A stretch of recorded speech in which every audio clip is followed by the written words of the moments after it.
Hi, Kathryn here with Circle Art Designs.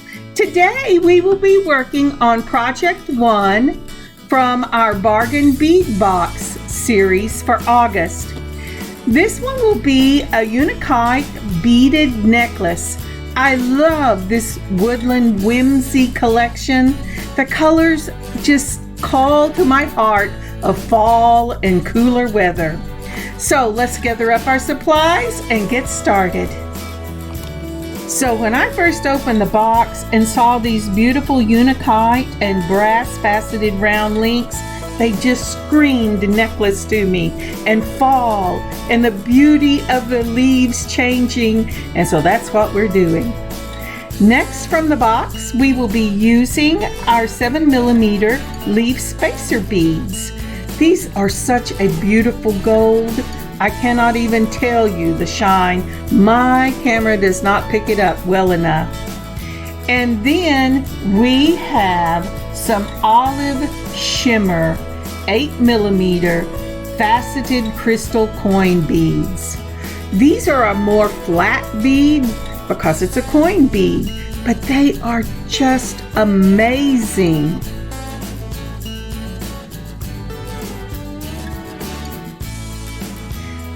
Oops, okay.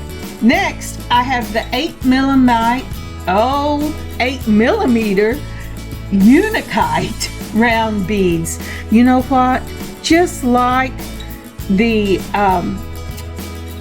links that I first showed you, these beads really talk of fall and cool weather. I love this piece. And of course, we'll be using the chain from the Bargain Bead Box. This is called a stainless steel curb chain, and I really enjoyed working with it. For my own stash, we're using the Soft Flex bronze in medium, and also from my own stash, I will be choosing some wire. I haven't decided yet whether I'm going to use the gold or the bronze. I'm moving more towards the bronze because also from my stash, I'm using these 3mm round spacer balls. If I do the bronze, I will use the Beaded number 2 tube crimps. If I use the gold, it will be the Beaded number 2 gold crimps. Okay, so depending on what the mood strikes will tell me what I'm going to use.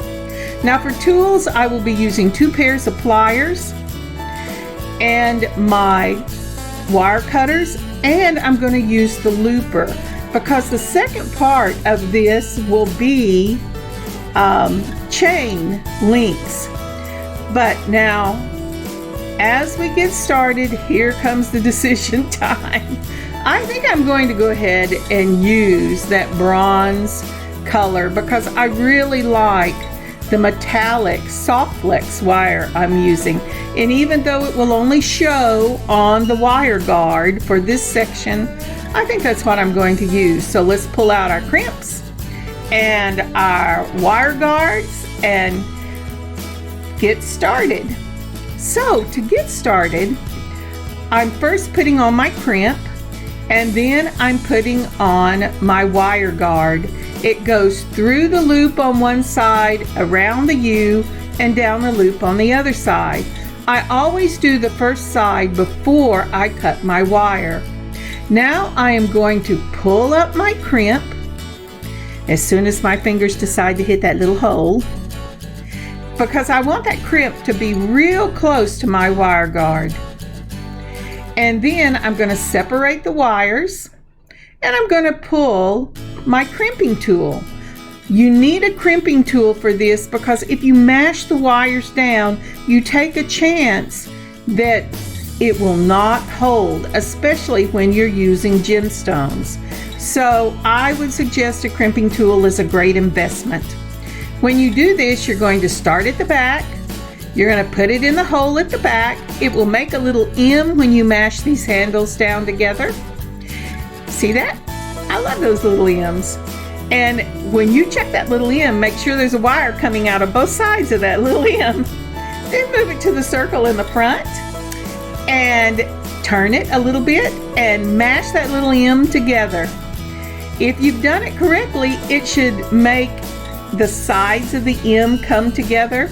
And since I'm using a tube, I'm actually moving up and down that crimp to make sure I get the bottom, the middle, and the top of the crimp closed.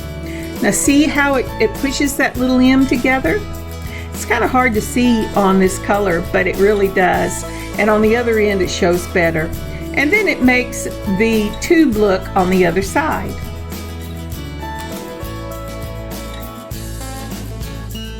Now it's time for us to go and measure our wire. So for the beaded portion that I will be using with this beading wire, I want it to be about 9 inches in length. But remember, I'm going to need at least 1 inch to 1.5 inches because I'm a thimble finger, and to get the loop, the wire through the wire guard on the other side. So I'm going to cut 10 inches. I will use my wire cutters for that, putting the flush side against it so it'll have a flat end. Boy, I am tongue-tied today. So I'm just rechecking to make sure that I got the amount of wire I need. It is better to have too much. I don't know what you call this little fold over ruler, but I love it. I know it does angles though. Okay, so this is the pattern I'm going to do. It'll be a leaf, a coin, a round UnaKite, a coin, and a leaf. Notice that my leaves on this first section are both pointing away from the UnaKite. But on the next section, the leaves will point in. So it's out, in, out, in. I'll show you what I mean as we go along. But I really like that look because it gives some depth to the beaded portion of this necklace. Now look how pretty that UnaKite and those beautiful coin beads go together. And I love the mixed metal of the bronze and the gold leaves. It's really going to be a beautiful necklace. So let's get started. To begin this necklace, I'm going to first go in and cut that wire because I know that I got the tube crimp really tight, right up against the tube crimp. And then I'm going to put on one of the bronze 3mm spacer balls. Now, any spacer will work for this, but I like to start with something small right up against that crimp so that you can get where you cut the wire into the bead, but it doesn't overpower the piece. Next will come the leaf, and the leaf is going to face away from that spacer bead, just like that, okay? Then we're going to put on another of the bronze. I decided I better put a little more out because it didn't look like I had enough. But here goes another 3mm bronze. And then you're going to put on one of the coin beads and a 3mm bronze. And then your UnaKite bead. I really love this. It's kind of mossy looking too. Isn't it lovely? Then we're going to put on another 3mm bronze. And then one of the coin beads.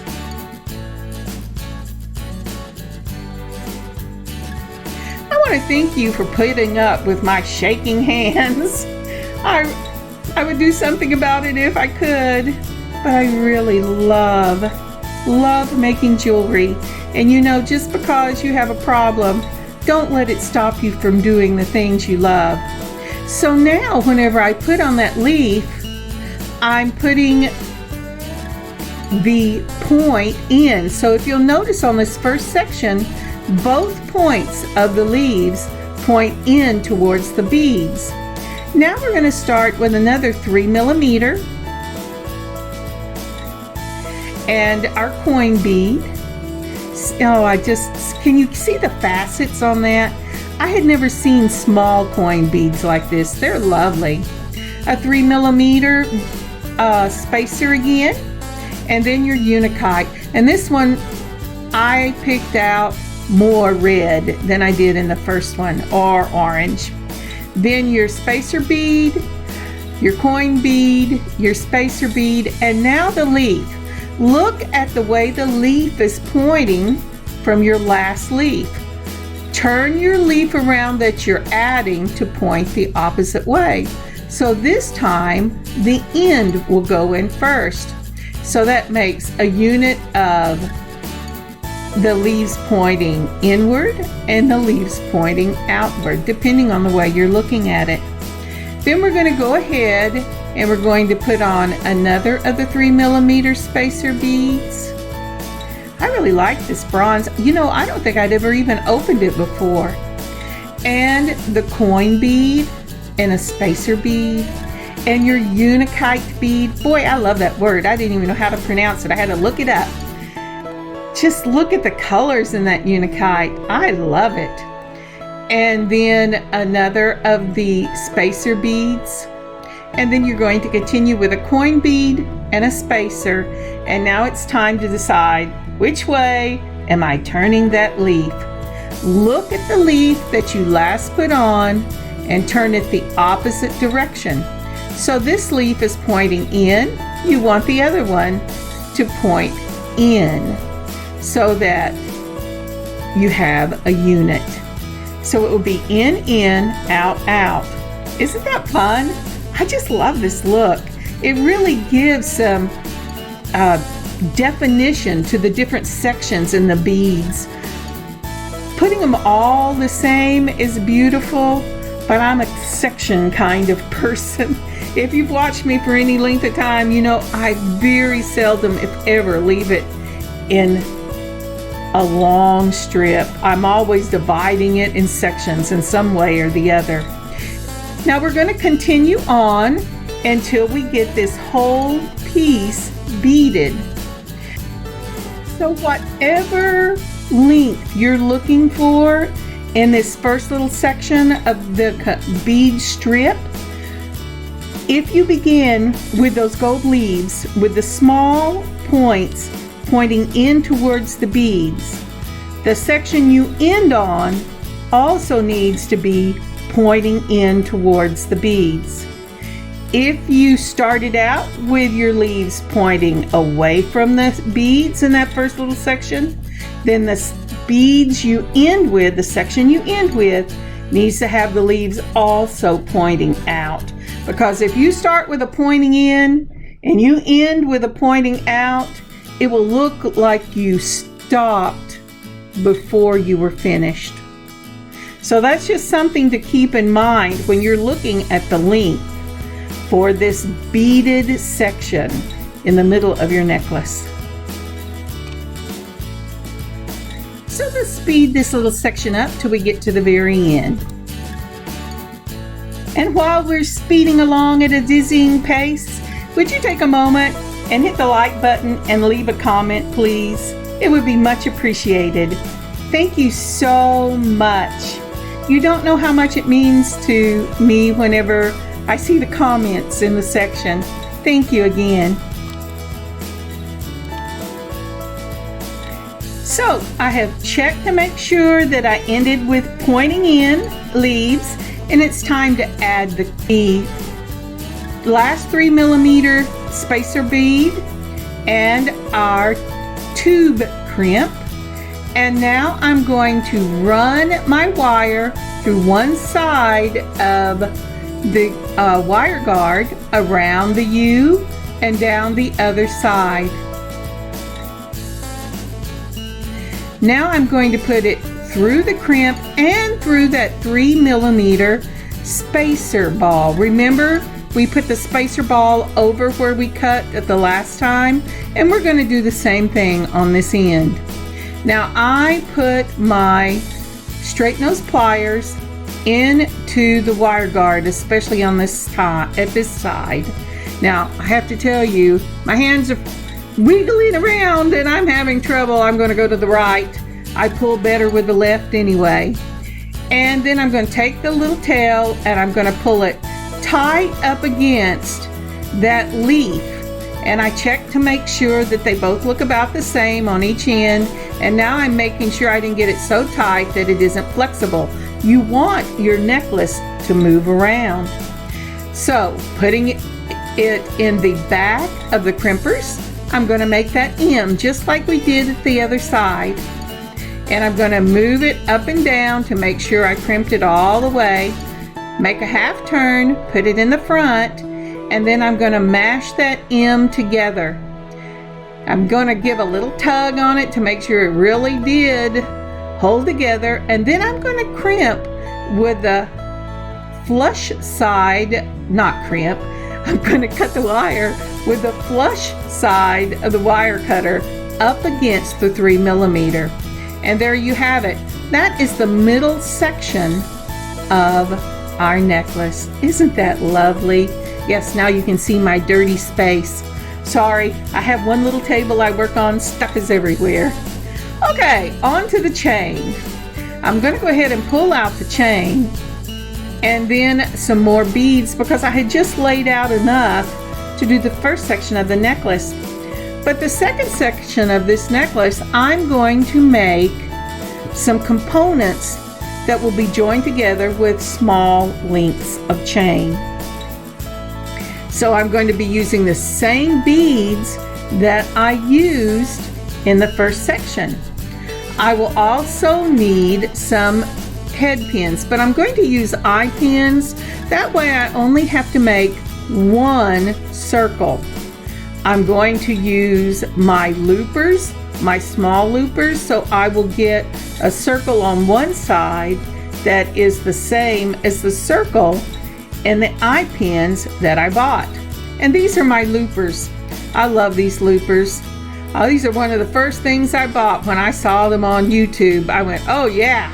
So if you notice, it goes across and then it fits in a little hole. And then all you have to do is mash it down.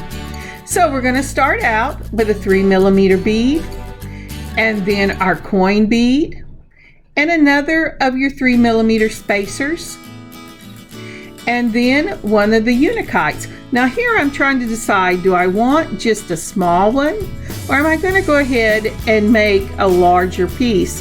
And I've decided to go ahead and make the larger piece first. So after the UnaKite will go your spacer, another coin bead, and a spacer. Now the eye pins I have are not quite long enough to go into the little hole, and here are the hole on my looper. And so that's what I'm going to do. If you notice, I put the chain on to make sure I like the way it looked, because it will be joined with a chain. So I'm going to put that 3mm bead right up against the edge of my looper. I'm going to make sure that the loops are turned the right direction because I don't like to have to move them. And then I'm just mashing the handle, and it will make a little loop that I take my straight nose pliers, I'm going to straighten it up if it's not straight, and then close it right up against the wire itself. And so then I have a loop on both sides that are about the same in size. Okay, so let's do it again. Oh boy, I'm getting tired. I have to tell you, this is just before dinner and I need to eat. And I want to get this finished. So I'm dying to see what it's going to look like. So again, it's your spacer, your coin, your spacer, your UnaKite, your spacer, a coin, and your spacer. Again, I'm going to take my looper. I'm going to push that bead right up against it. Come on, I put all those little pins in there so my hands wouldn't fall off. You're just barely on the screen, girly. Okay, straighten it up, hold it on the end. Yeah. Okay, so what I was showing is that I want my ends to open on the same side, so I needed to turn it. Put that 3mm right up against the edge, mash the handles. Now sometimes I take and I push it back just a little bit, and that gives it more of a question mark look so that it closes better.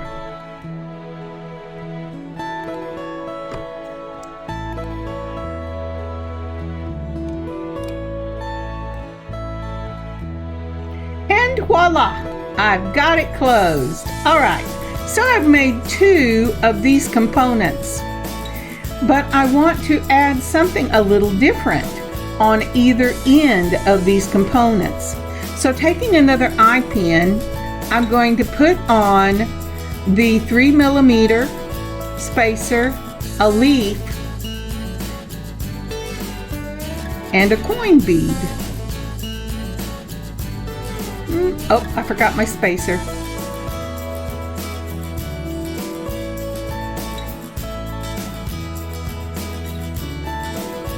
And there goes my coin bead, and another spacer, and a leaf. With these, I'm going to have all the leaves pointing towards that coin bead in the center. Now this is going to be a little different. Now, doesn't that look pretty? I love these components together. And remember, there will be chain between both of these.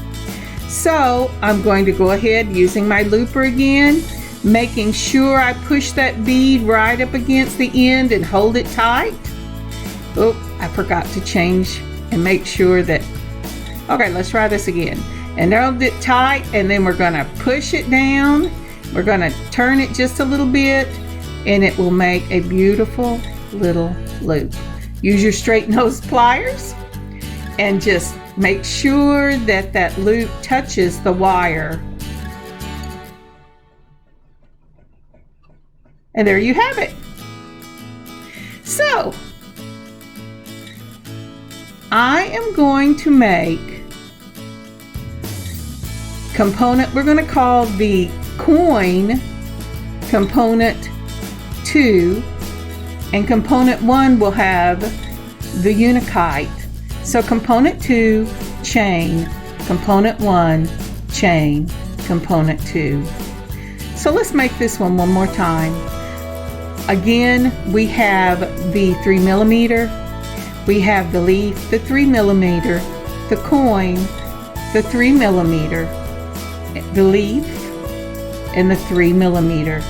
Make sure that your leaves are pointing the same direction, unless you want them to point in different directions. It's up to you. After all, this is your necklace.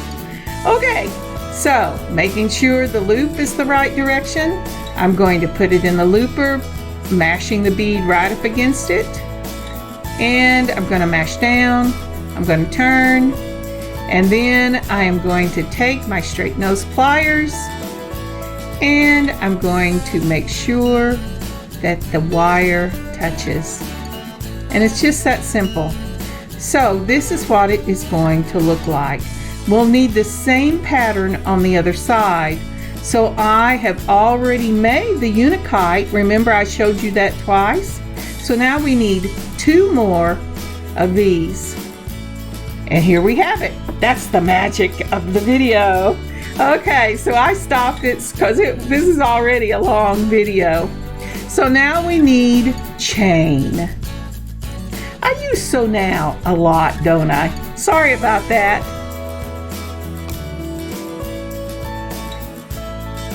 For this next section, we're going to need some chain that is the same length. I'm going to use 8 links of this chain. I first started out wanting 7, but I decided the extra link would be beneficial for me. You're going to need 4 pieces, 2 for each side. So counting out your links, you can take and find the little slit in your chain, holding it between 2 pliers. Just twist it until it opens. Now this steel is hard to twist open, but it will twist open. I like it that way because I don't like to mess with those loops once I get them closed on the components.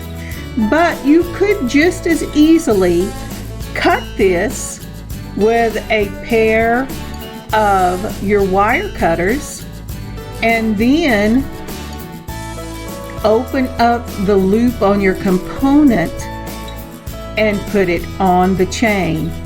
But I do it the opposite way because I have had too many component loops, especially eye pins, break on me. Not so much if you're making your own eye pins because you can control the wire. But the eye pins you buy sometimes are more brittle than at other times. So I usually always open the chain or use a jump ring to join these together.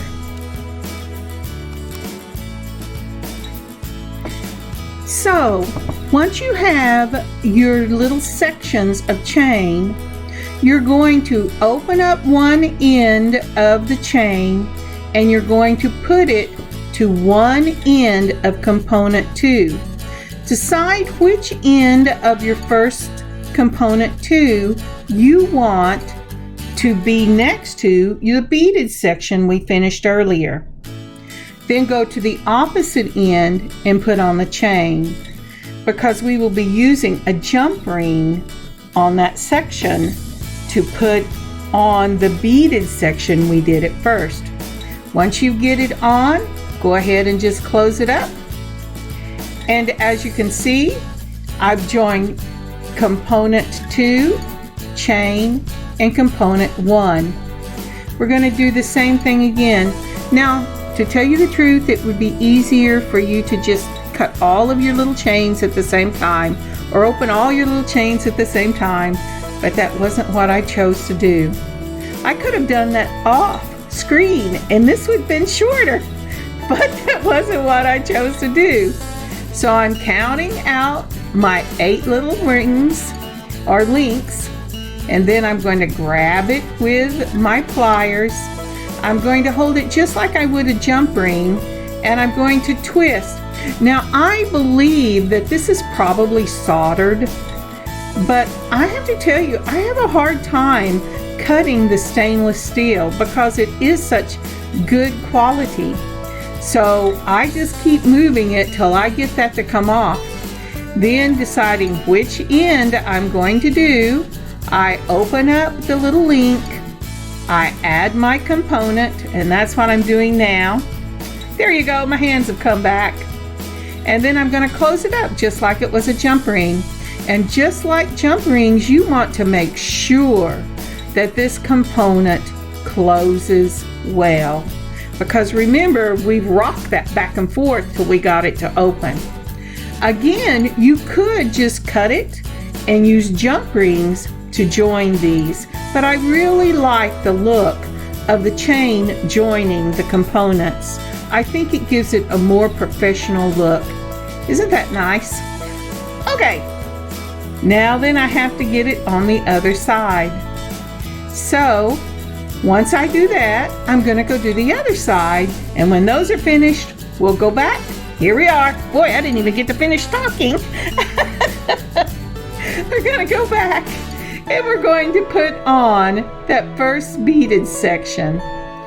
Oh, I forgot the whole reason I made this necklace. The first thing we're going to do is take our jump rings, and we're going to put on those wonderful UnaKite,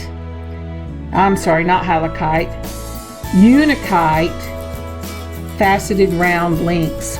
Now this, since I'm using mixed metals, I'm going to use gold, and I am using oval jump rings because the chain itself has an oval look to it. If it was more rounded, I would use round jump rings, but for right here, I'm using oval jump rings. So I hold it between 2 pliers, I twist it and open it up, and then I'm going to put on my chain. Well, it really doesn't matter which one you put on first, but just be consistent on both sides. So put on your chain, and then put on your little faceted round link and close that chain up. And make sure, just like with the links, close the jump ring up. And just like with the links on your chain, make sure that jump ring is really closed. Again, hold it between two, set some pliers, open up the jump ring, add your link, then add your component that's on that chain, and then twisting one side, close that jump ring up again. I like oval jump rings because of where the slit is. There's not as much pressure on it with the pull and the tug, and it holds better, I think, than the round jump rings. So now is the dilemma. Do I use gold jump rings or brass? And I have decided to use brass in the same size as I use gold on this link, because my wire guards on the middle section of the necklace are in brass.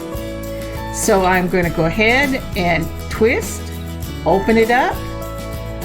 Going to put on the wire guard from the middle section of the necklace, and then I'm going to add my faceted link in the UnaKite. Isn't that lovely? There you go. And that part is finished, and I think the transition makes it look even more amazing. I really like the gold on one side and the brass on the other. I really think this is a beautiful transition in this necklace. So we're going to go ahead and open up our brass jump ring again. And we're going to put on the wire guard, and then we're going to put on the faceted link and close it up. You know, I've been calling this brass, and I just assumed it was, but I guess it could be bronze because the wire that I'm using is bronze, but this is slightly darker than the beading wire I used that said it was bronze. So I have been calling this brass because it didn't tell me when I bought this on Amazon. But whatever you call it, I love the mixed metal look. And now you're seeing my messy mat again. Okay, isn't that lovely? I just really love this necklace.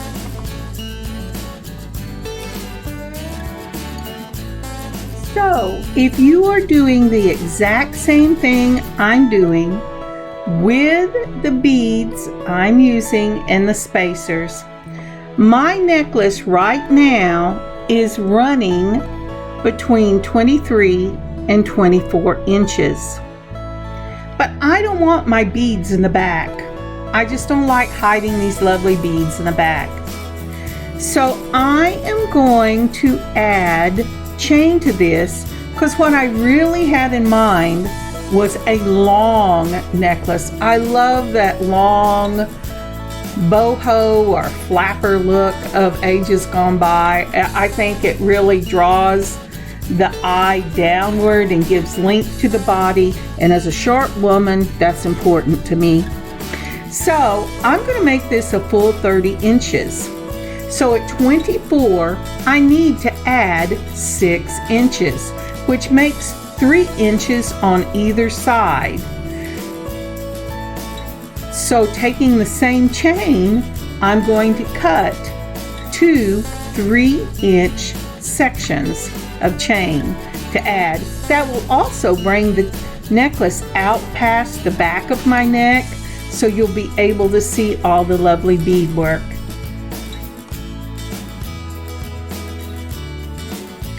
I will be using the same technique here. I am going to use 2 of the pliers, and I'm going to take that chain and I'm going to wiggle it back and forth between the pliers until that link in the chain opens, and that will give me a place to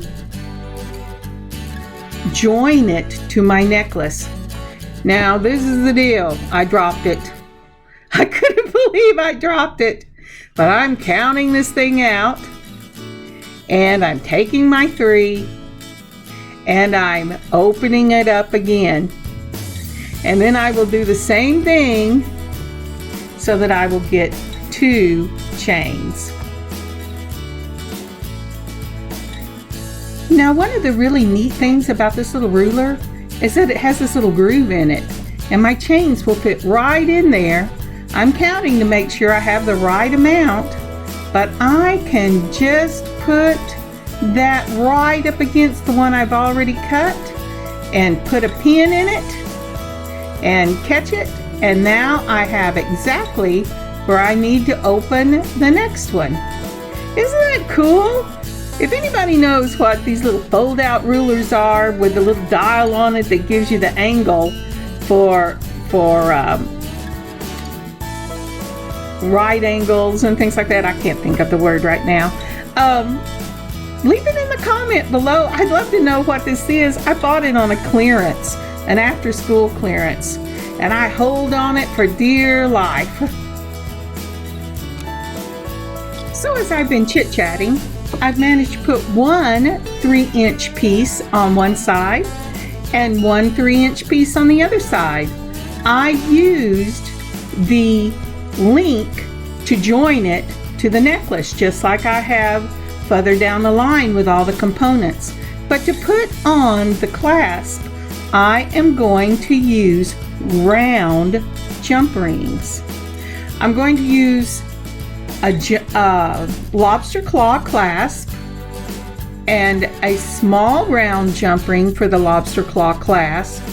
Then I'm going to add a small jump ring to the other side of the necklace and a larger jump ring as the one for my lobster claw clasp to go into. We're going to open these jump rings exactly the same way. Put on the lobster claw clasp on one side and put on your necklace, or put on your necklace and then the clasp, and then close it up. Make sure you lay this clasp out on the table so that you know you have the clasp facing outward.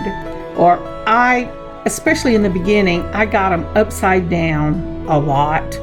And even today, my daughter will bring something in and she'll say, "Mom, this is on backwards." So I have to lay mine out on the table to make sure that the lobster claw clasp is facing the right direction. And then with the other side, we're going to put the small jump ring on, add the medium jump ring, and this necklace is finished. I love these fall colors. They are just beautiful. And I wish it was as cool as these fall colors make me believe. But fall is coming sooner than we know. Thank you so much for joining me on this beading adventure today. I hope you have a wonderful beading adventure of your own. Have a great week and check us out. I'm adding pictures. Kathryn, circleartdesigns.square.site.